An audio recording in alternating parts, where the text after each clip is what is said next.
네, 안녕하세요. 지금 소개받은 서울성모병원 혈액 병원의 이성은입니다. 그래서 오늘은 저희 이제 많이 다들 하는 분들도 알고 계시겠지만 골수 증식종양이라는 좀 큰 범위의 그런 질환군이 있거든요. 거기에서 이제 진성 적혈구 증가증에 대해서 다룰 거고, 그리고 이제 치료와 최신 연구 동향들에 대해서 그래도 하는 분들 궁금해 하시는 것들 말씀드리도록 그렇게 하겠습니다. 잠시만요. 네.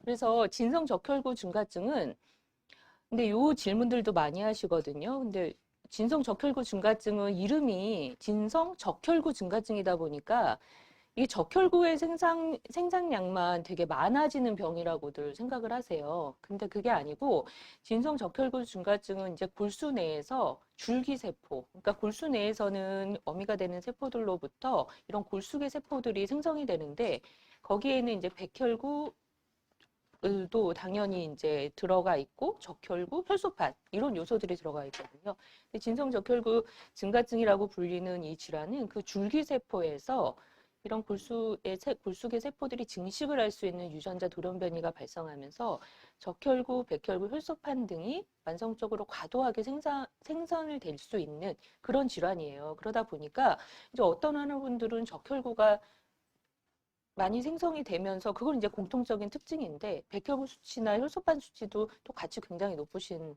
분들도 있게 되거든요. 그래서 그렇고 그래서 이제 국내에서는 4천여 명의 환자들이 있고 이제 이런 질환입니다.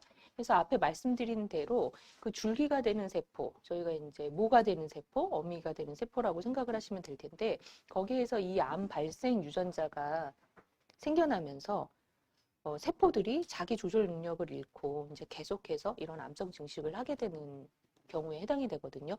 그런데 이 질환은 특징적으로 우리가 작투라고 불리는 그런 이제 유전자의 돌연변이가 돼요. 그래서 이거는 이제 그 유전자의 어떤 돌연변이 범위에 따라서 여기 이제 이렇게 파이 모양으로 생긴 그림에서도 보시듯이 작투 617F라고 하는 그런 돌연변이가 생기시는 분들이 대다수이고요.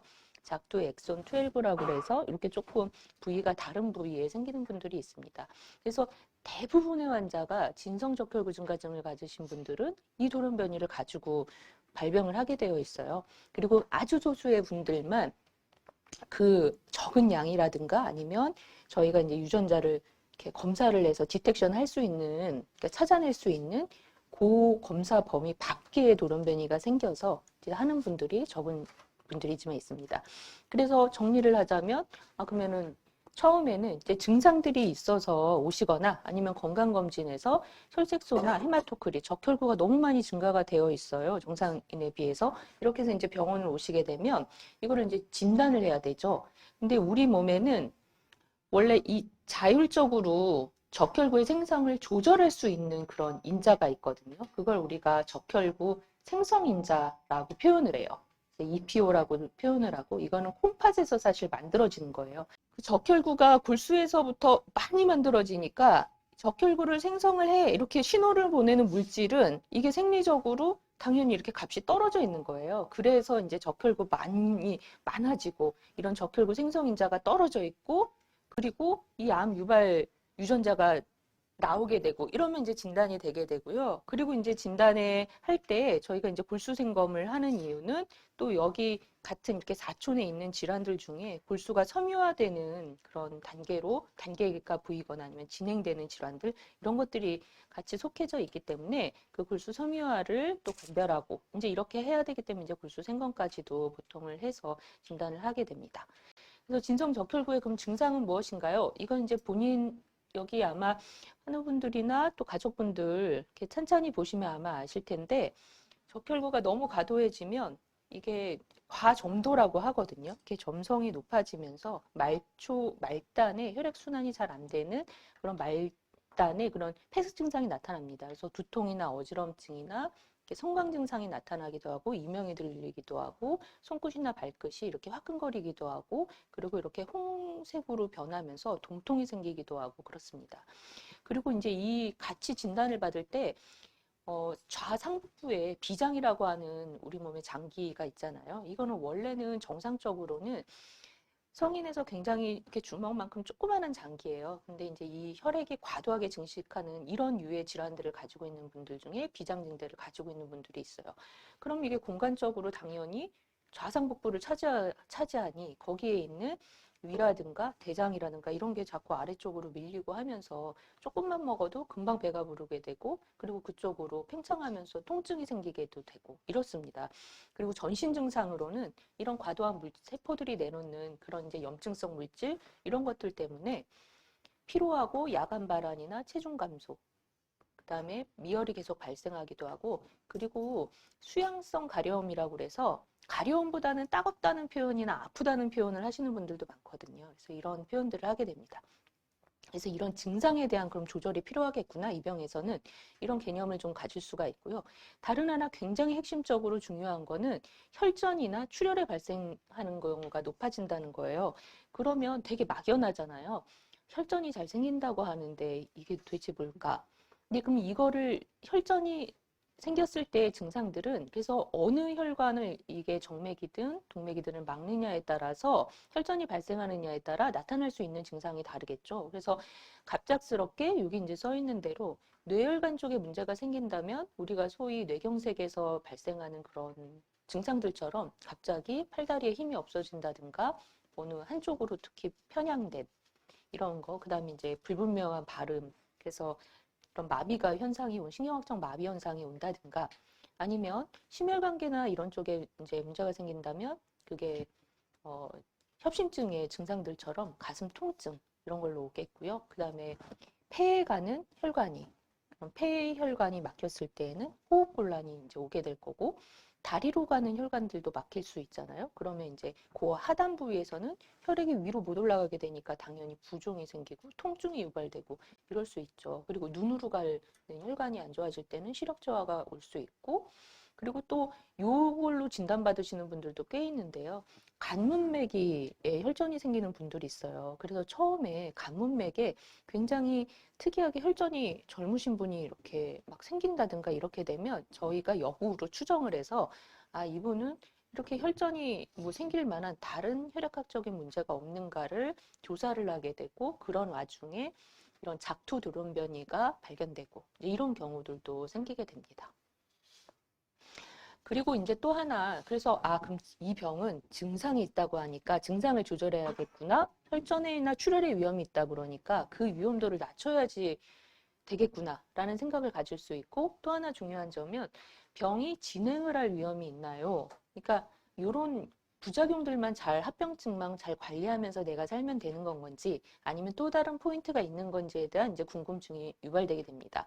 그럴 때 진행에 대한 위험이 이거는 가지고 있는 질환입니다. 그래서 정상골수, 진성적혈구 증가증일 땐 혈구가 이렇게 많이 과도하게 만들어지는 그런 질환인데, 이 혈구들이 내놓는 그런 염증성 물질들과 아니면 주변에 우리 몸에 레티큘린이나 콜라겐을 그 골수 안에 레티큘린이나 콜라겐이라고 하는 그런 섬유화 물질을 침착시킬 수 있는 세포들하고의 그런 이 암세포들과의 상호작용에 의해서 이거는 일부, 그래서 이제 어떤 보고들마다 차이는 있지만 20% 전후 정도 되는 환자들에서 골수 섬유화증이 발생할 수 있다라는 것들이 이미 알려져 있고요. 그리고 직접 다이렉트하게 이게 골수 이형성 증후군이라고 하는 그런 질환이나 아니면 급성기 백혈병으로 진행을 바로 하는 경우도 드물지만 있을 수가 있습니다. 그래서 이제 이런 것들에 대한 저희가 모니터링을 계속 해나가게 되는데, 그런 모니터링은 무엇으로 하느냐? 매번 골수 검사를 하는 건 아닙니다. 그래서 이제 병원에 올 때 혈액학적 수치가 이 질환에서 보이는 어떤 특징과는 굉장히 다르다. 왜냐하면 여기는 내가 물론 증식하는 질환이기 때문에 일반적으로는 수치가 많이 올라가 있거든요. 근데 이제 어느 날 갑자기 수치가 막 빈혈이 생겨나고 막 뚝뚝 떨어지기 시작해요. 같은 동일한 그 세포 감소 약물 치료를 하고 있음에도요. 그러면 아, 이거는 뭔가 골수 환경에 변화가 있을 수도 있겠다. 이런 의심을 사실 해볼 수가 있고, 그리고 비장비대가 있었다가 또 이제 치료를 받으면서 비장비대나 이런 것들이 좀 조절되고 있었는데 이게 갑자기 이렇게 막 커지는 경우가 있어요. 그러면 골수 안에가 섬유화가 자꾸 되다 보니까 세포는 증식하려고 그러고, 그럼 이 증식하려는 특성을 가지는 이 세포들이 간이나 비장이나 이제 이런 쪽의 장기들에서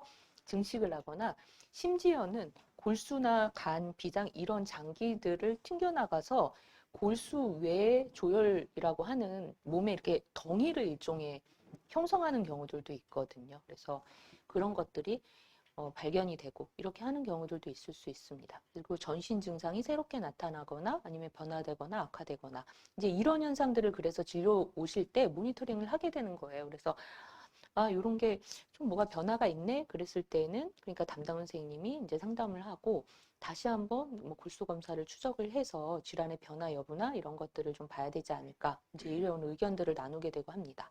그래서 이상에서 이렇게 살펴본 바와 같이 그럼 이제 딱 이해가 되시잖아요. 진성적혈구 증가증에서 치료 목표가 무엇이겠는지. 여러 가지 증상이 있다고 그랬으니 나는 나의 괴로움을 일단은 해결을 해야 내 생활의 삶의 질이 높아질 것이지 않습니까? 그러니까 그렇고. 근데 이 증상이라는 건 사실 아까 말씀드린 몇몇 가지 예에서 말씀드렸던 질환 그 자체로 인한 증상도 있을 수 있고요. 지금 통상적으로 이 질환을 조절하기 위해서 하이드록시유리아라고 하는 거나 아니면 뭐 혈소판이 높으면 아나글레라이도라고 하는 약이나 이런 약제들을 쓰는 경우들이 많이 있는데 그런 약제들 자체의 부작용 때문에 내가 나한테 오히려 증상이 유발되니까 그거는 일종의 약제 부작용이죠. 그러니까 그런 것들이 발생할 수도 있어요. 뭐 대표적인 예로는 하이드록시유리아를 먹다가 위장장애가 심해지거나 입안이나 아니면 뭐 발목 주변 쪽으로 궤양이 발생하거나 이런 것들이 좀 흔한 부작용이거든요. 그럼 그거는 이 질환 자체에 대한 어떤 증상이라기보다 약제로 인한 그런 부작용에 더 가깝다 이렇게 생각을 하시면 될 것 같고요.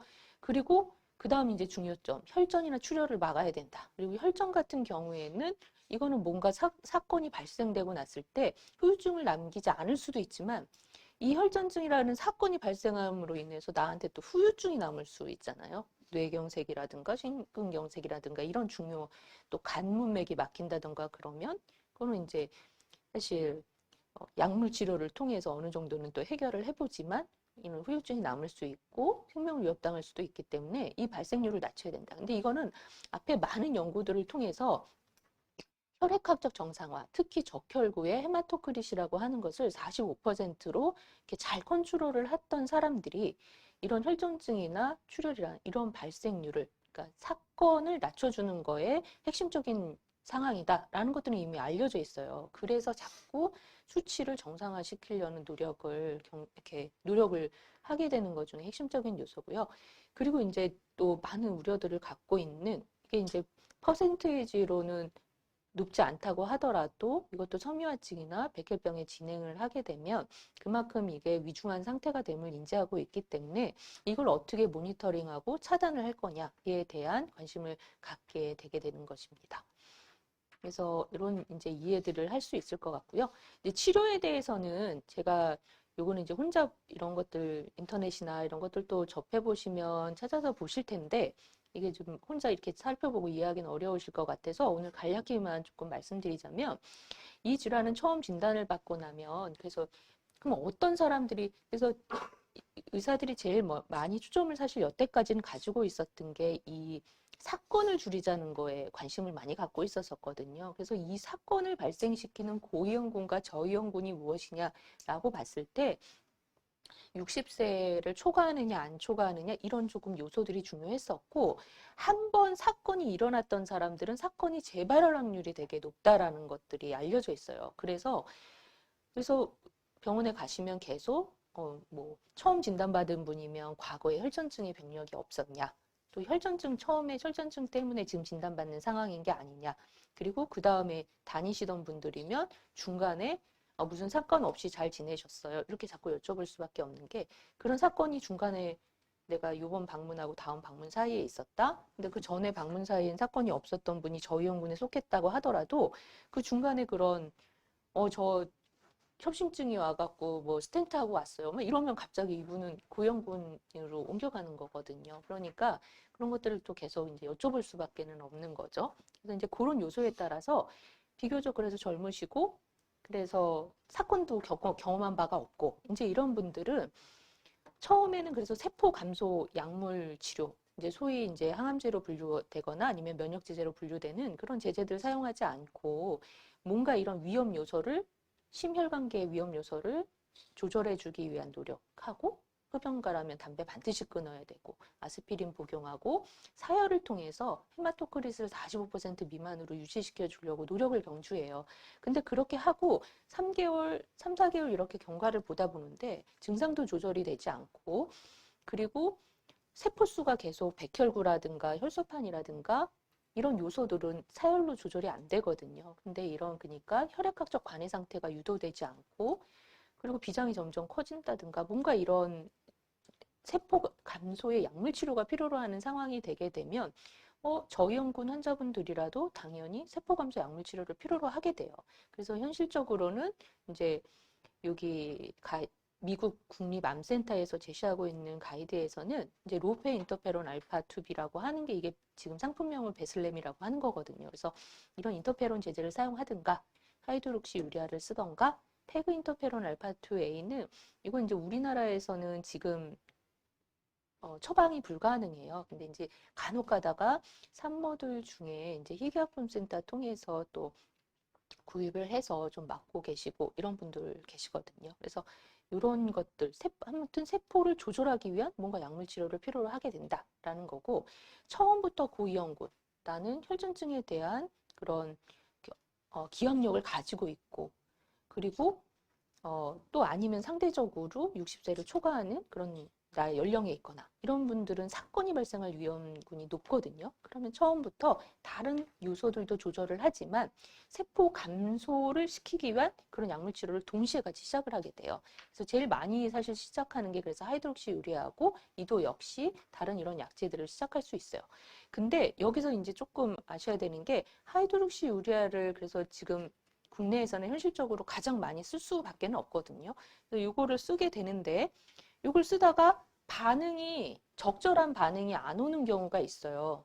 그리고 아니면 반응이 왔다가 잊어버리는 경우가 있고, 그걸 우리가 하이드록시유리아 내성이 발생했다고 하거든요. 그래서 하이드록시유리아 내성이 발생하거나 아니면 하이드록시유리아 부작용 너무 심하신 분들이 있어요. 다리 궤양 계속 생겨갖고 거기 막 성형외과 가서 피부 이식 수술도 받고 막 이러신 분들이 있거든요. 그런 분들은 이 약물 치료를 견딜 수 없는 거잖아요. 그러면 약제를 뭔가 변경을 해야 되는데, 그럼 이게 이제 일종의 2차 약제 개념이 되고, 그랬을 때는 뭔가 참여 가능한 임상 연구가 있다면 그렇게도 해볼 수 있고, 뭔가 증상이 잘 조절 안 될 때에는 또 룩소리티닙이라는 약도 생각해 볼 수 있고, 여기도 페그 인터페론 알파 2B라고, 로페 인터페론 알파 2B 이런 것들, 그다음에 다른 인터페론 제제들, 이제 이런 것들 사용해 볼 수 있어요. 여기는 제가 좀 잘못 기록을 했네요. 이건 2A가 아니라 2B입니다.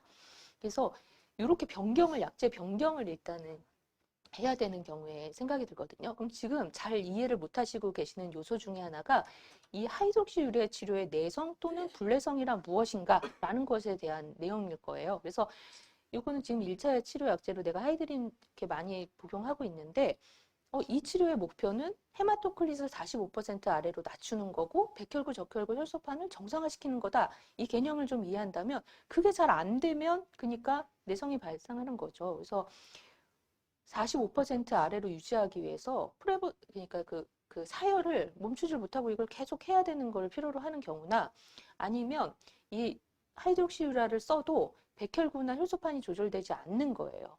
아니면 비장이 조절되지 않거나, 아니면 다른 한 가지 요소를, 이런 분들도 꽤 있거든요.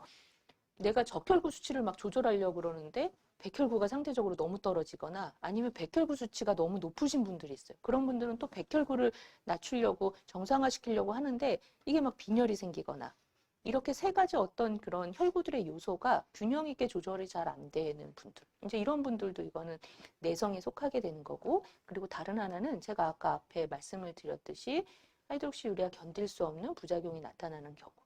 그러면 하이드록시유리아를 어떤 분들은 반알, 그러니까 250ml짜리를 복용하든 이틀에 한 번 500짜리를 이틀에 한 번 복용하든, 이런 사람도 막 부작용 엄청 심하신 분들도 있고, 또 어떤 분들은 한 2g이면 4알이거든요. 4알까지는 복용을 해도 별 부작용 없는 분들도 있어요. 그래서 정의를 할 때에는 예전에는 이제 그 이전에는 한 4알은 써보고 부작용이 있어야 이거는 불내악성이 있는 거야 라고 얘기를 해보자 라는 논의들도 있었는데 이게 유럽 사람들조차 이게 유럽 백혈병 네트워크에서 이제 처음에 또 이건 제안하고 있는 거니까요. 그리고 국내의 다른 선생님들도 하이드록시유리아 4알 이거 견디는 게 쉽지 않다는 거를 인지하고 있어요. 이거 부작용들 그렇게까지 볼게요. 그래서 지금은 요거에 대한 정의가 본인이 견딜 수 있는 용량까지를 이렇게 점점 증량을, 그러니까 수치를 정상화시키기 위해서 증량을 했을 때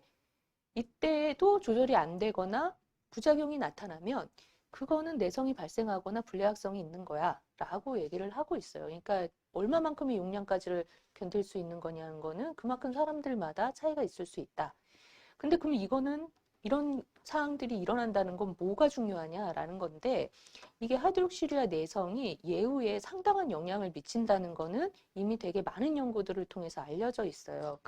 여기 보여지는 이제 화면에 보여지는 건 그 대표적인 연구들 중에 하나인데 이거는 스페인의 5개 센터에서 하이드록시유리아로 치료를 받고 있는 그런 261명의 환자들을 대상으로 수행된 연구예요.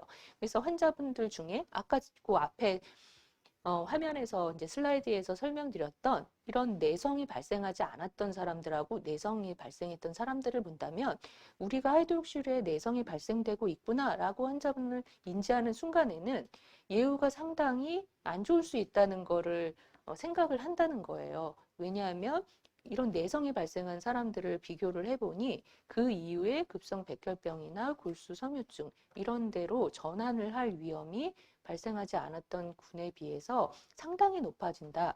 그래서 6년째에 어떻게 됐을까라고 경과를 본다면 이런 내성이 발생하지 않았던 사람들은 진행할 확률이 3% 정도였던 반면에 이런 내성이 발생했던 환자는 20%까지에서도 이런 진행률이 발생을 한다라는 거예요. 그래서 실제로 이렇게 뭐 진료실에서 세세하게 이런 걸 말씀드리기가 어려워서 그렇지 이런 현상들이 발생하시는 분들은 담당 선생님들이 굉장히 이렇게 머릿속으로 일종의 약간 이렇게 별표를 딱 해놓고 환자분들을 볼 수밖에는 없어요. 아, 이분은 그 다음번 방문 때 뭔가 좀 상황이 변할 수도 있다. 이런 거를 지금 항상 인지를 할 수밖에는 없거든요. 그래서 그러면 그럼 하이드록시를 쓰다가 최소한 이런 내성이나 아니면 불내악성 이런 것들이 발생하는 사람들은 뭔가 그 다음 대안이 굉장히 필요한 거구나라는 거를 이런 데이터들을 통해서 상당히 시사하는 소견이라고 할 수 있겠습니다. 그래서 그럼 그 다음에 또 궁금한 점이 이제 스토리가 그러면 연결되잖아요. 그럼 그 대안으로 생각할 수 있는 게 뭐냐라는 거를 또 그러면은 당연히 생각을 해야 되는 거고요. 그 중에 이제 그래도 국내에서 아직 보험은 안 되지만 허가는 돼서 저희가 생각해 볼 수 있는 약제 2가지 정도를 또 추가로 그래서 이제 말씀을 드리면서 이제 오늘 얘기를 좀 이렇게 정리를 해나가면 될 것 같습니다. 그래서 이제 첫 번째는 그래서 하이드록시리아 외에 혈액세포 수를 감소시킬 수 있는 약 베슬렘이 로페인터페론 알파2B라고 하는 것이고요.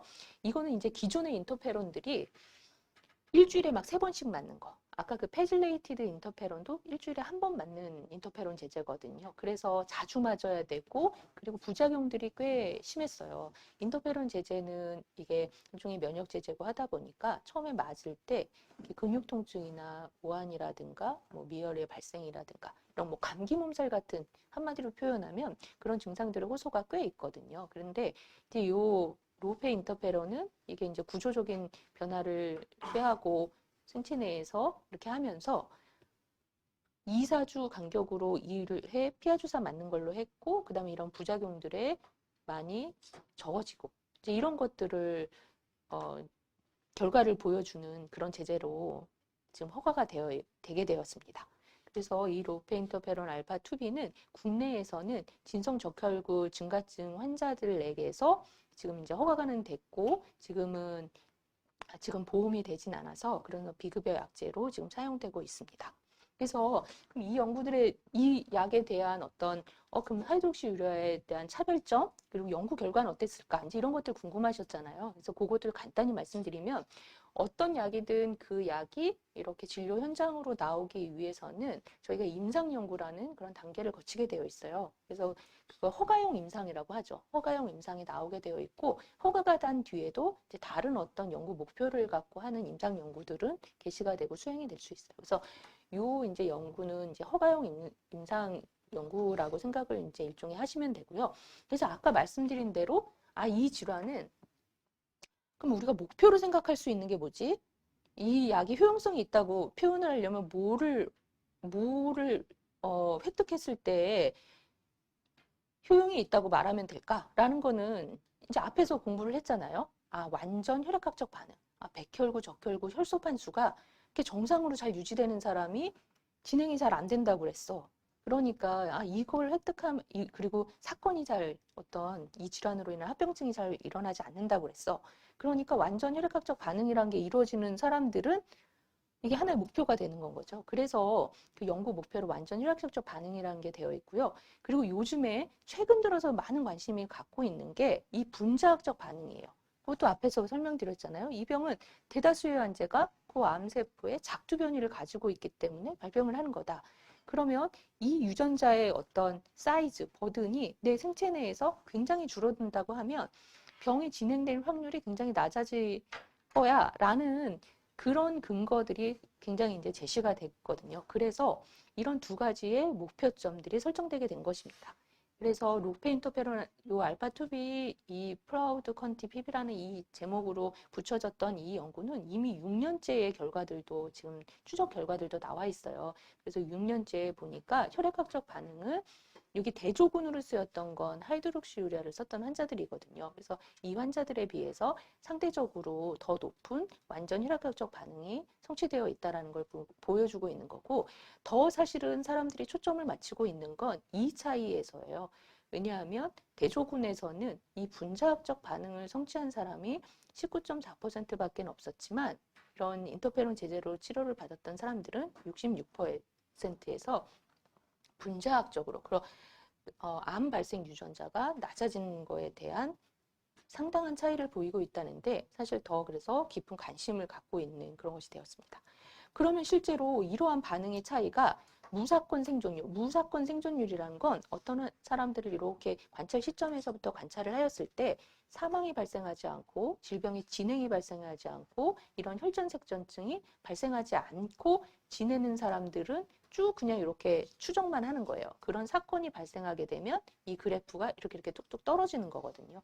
그래서 이렇게 봤을 때 대조군에 비해서 이 베슬레미로 치료했던 사람들이 더 이 높은 무사건 생존율을 가지고 있었구나라는 거고, 요 이제 밑에 그래프도 굉장히 이게 이제 관심을 많이 갖고 있고 의사들도 흥미로운 포인트인데, 이 암 유전자가 인터페론 제제를 사용했던 사람들은 이게 지속적으로 계속 감소를 한다는 그런 결과들을 보여주고 있는데, 이 하이드록시유리아로 치료했던 사람들은 처음에 조금 세포가 감소하면서 뚝 떨어지는 것 같지만 이 유전자의 양이 오히려 반등해서 증가되는 패턴을 가지고 있다라는 것들이 된 거예요. 그래서 6년째 이런 치료한 양군을 보니 이 암의 어떤 버든이 1% 미만으로까지 떨어지는 환자가 이 인터페론 치료를 받았을 때 20.7% 정도예요. 대조군은 거의 그런 환자들이 없거든요.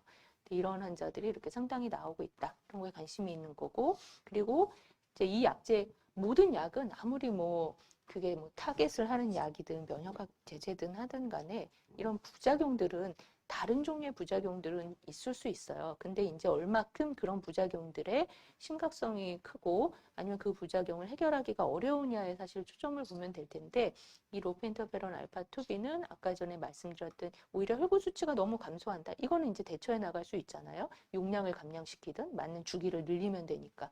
그리고 나머지 이제 부작용들이 발생됐을 때에도 그런 식으로 이제 해결이 가능한 부작용들이다라는 것들이 어느 정도 받아들여지고 있습니다. 그리고 이제 국내에서는 그 앞에 연구들은 다 유럽에서 진행을 했던 연구들이거든요. 그래서 이 아시아 사람들도 이 같은 이제 이런 치료법에 잘 견딜 수가 있고 좋은 효과를 볼 수 있느냐라는 거를 연구를 하기 위해서 저희가 아까 전에 저도 이제 속해져서 연구를 하고 있는 그 골수 증식 종양 연구회에서 여러 병원의 이제 선생님들과 함께 그래서 국내에서도 이 주사를 맞는 임상 연구를 수행을 했어요. 그래서 저희는 처음에는 250 마이크로, 350, 500 마이크로. 그래서 2주마다 맞는 걸 기본으로 하지만 이것도 이제 부작용이 나타나거나 아니면 이제 또 환자분의 그 상태에 따라서 용량을 감량하기도 하고 1년째 치료를 마감했던 환자분들한테는 치료 경과가 굉장히 잘 유지되는 환자분들은 3주나 4주 간격을 이제 늘려보는 그런 방법론을 취하고 있습니다. 그래서 저희도 이 1년째의 경과 관찰이 다 종료가 돼서 모든 환자들에서 이것들은 작년 미국 혈액암 혈액학회에서도 발표를 했고 올해 또 초에 있었던 그런 국내 혈액 국제학회에서도 발표를 했어요. 그래서 48주간 동안 경과를 관찰을 해보면 첫 3달째에 잘 혈액학적 반응이나 분자학적 반응을 한번 성취했던 사람들은 이게 1년째까지 잘 대부분 끌고 가지고 있고 그리고 이런 반응들을 성취하는 사람들이 점점 이제 이렇게 높아지게 되는 현상을 이제 저희도 계속 관찰을 하고 있고 그래서 상당수의 분들이 혈액학적 완전 반응, 분자학적 완전 반응에 이제 이루고 있다라는 것들을 보고를 하고 발표를 하고 있습니다. 그리고 이제 그럼 좀 이제 궁금하잖아요.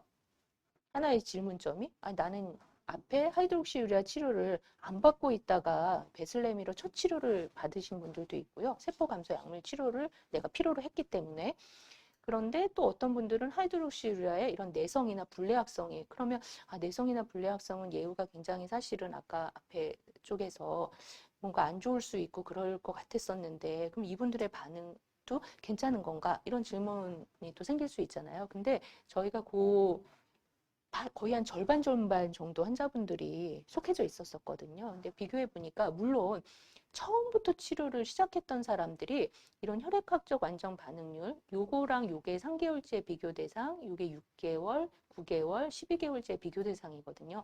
그러면 처음에 치료를 시작했던 사람들이 좀 상대적으로 높기는 해요. 하지만 그렇다고 해도 또 하이드록시유리아의 불내성이나 불내학성에서 치료를 시작했던 분들도 이렇게 시간이 갈수록 점점 더 완전 혈액학적 반응이나 분자학적 혈액 반응을 이렇게 성취해 나갈 수가 있었었고 그 대신 속도는 이렇게 어떤 커브의 속도는 조금 상대적으로 늦어지지만 그래도 시간이 지날수록 반응이 높아져서 48주차 때에 그러니까 1년째에 완전 혈액적 반응이 그래도 한 40% 정도의 분들에서는 내가 이런 상태에서 치료를 시작했지만 달성할 수 있었다. 그래서 이 분들은 또 기간을 더 저희가 2년, 3년 이렇게 연장해서 치료를 하고 있기 때문에 그런 향후에 그런 변화되는 어떤 경과들을 계속 추적을 좀 해나가야 되는 지금 상황이고요. 그리고 각각 그래서 적혈구의 용적률 이게 아까 헤마토크릿이라고 하는 거거든요. 그래서 이게 잘 떨어지고 있었구나. 백혈구 혈소판도 요 빨간색 라인이 이제 정상 범위라고 한다면 대부분의 사람들이 그 정상 범위로 그 요소들이 잘 들어가고 있구나. 이런 것들을 이제 보여주는 그런 그림들이 되겠습니다. 그리고 또 하나 아까 전에 그 미국 국립암 그 가이드라인 암 연구소 가이드라인에 보면 룩소리티닙이라는 약이 소개되고 있어요. 이 약은 자캅이라는 상품명인 건데 이 약은 조금 많이 알고 계시는 분들은 중증도나 고위험군의 골수 섬유증 환자분들에서는 골수 섬유증까지 단계가 되는 사람들은 비장이 사실 굉장히 크고 증상이 심한 증상들로 일상생활이 저해가 되고 안 될 정도로 증상들이 심하시거든요. 그래서 그런 분들한테 그런 두 가지 요소를 컨트롤해주는 약제로 지금 사용이 되고 있어요. 근데 이 약제도 이런 진성 적혈구 증가증에서도 하이드록시유리아의 내성이나 불내학성인 분들에게는 치료가 허가되어서 쓸 수 있는 약제예요. 이건 작두 신호 그 경로를 차단하는 약제고 그래서 이 약제도 어떤 분들한테 고려를 해볼 수 있느냐 특히 증상이 개선되지 않고 비장도 잘 조절되지 않는 분들 이런 분들한테는 또 생각을 해볼 수가 있고요. 물론 하이드록시유리아 독성 때문에 치료 못 받는 사람, 치료를 뭔가 바꿔야 되니까 그럴 때 옵션이 될 수 있다. 그리고 하이드록시유리아로 이런 여러 가지 혈액 요소들이 조절되지 않는 사람들. 그래서 아까도 제가 말씀드렸잖아요. 모든 약제가 임상에 들어오기 위해서는 임상 연구 단계를 거쳐야 된다. 그래서 이 약제도 진성 적혈구 증가증, 특히 하이드록시유레아의 내성이나 저항성을 보이는 환자들, 그러면서 이 연구는 특이하게 비장 사이즈가 상당히 커져 있는 환자분들을 대상으로 해서 연구가 되었고, 거기에서 비장 사이즈를 그래서 줄여주고 헤마토크릿이라는 것을 대조군에 비해서 잘 조절해주고 있다. 이런 것들이 보고되었고요. 그리고 또 다른 거에서는 이제 비장 사이즈가 크지 않은 사람들을 대상으로 해서 연구를 하였을 때에도 적절하게 환자들의, 그러니까 헤마토크릿을 조절을 해준다든가 아니면 세 가지의 어떤 혈구 요소를 잘 조절을 해준다. 이런 것들이 발표가 되었기 때문에 이제 허가가 된 그런 약제입니다. 그리고 이제 조금 최근에 또 발표가 일단은 UK 이제 영국 쪽에서 발표가 된 삼성 연구 같은 경우에서도 이런 하이드록시유리아의 내성 및 불내악성이 있는 사람들한테 사용을 하였더니 그런 대조군에 비해서, 대조군이라고 하는 거는 의사가 시행을 할 수 있는, 뭔가 그 환자한테 치료를 할 수 있는 최선의 뭔가 방법론과 비교를 한 거거든요. 그랬을 때 무사건 생존율, 그러니까 어떤 사건이 생기지 않으면서 환자분들을 경과 관찰할 수 있는 그런 율이 더 대조군에 비해서 우월했다라는 것들을 보여주고 있고요. 이 연구에서도 하나 또 최근 어떤 동향과 좀 관심 요소가 이렇게 맞는 부분 중에 하나 좀 이렇게 흥미로운 부분은 이 분자학적 반응 획득 유무가 전체 집단에서 분자학적 반응이, 그러니까 획득됐던 사람들하고 안 됐던 사람들을 보면 이게 분자학적 반응 획득 안 됐던 사람들의 무진행 생존율 또는 무사건 생존율이 훨씬 떨어진다라는 건 거거든요. 그러면서 이런 연구들이 이제 하나 둘씩 계속 나오면서 이 진성 적혈구 환자분들을 치료할 때 그런 완전 혈액학적 반응뿐만 아니라 이런 분자학적 반응 상태를 평가하는 건 역시 중요하지 않을까라는 점들이 계속 제시되고 있는 그런 상황입니다.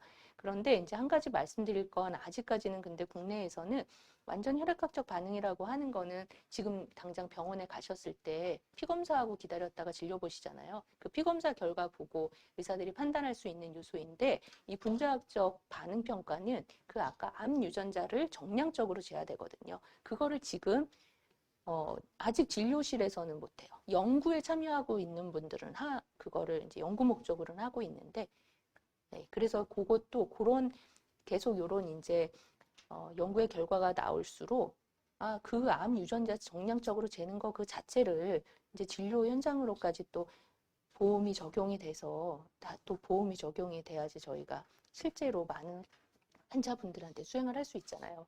그래서 그런 검사들도 좀 이제 더 근거들을 잘 수립을 해서 저희가 더 발전된 그런 의학을 수행해야 되지 않을까라는 것들을 좀 생각을 하고 있습니다.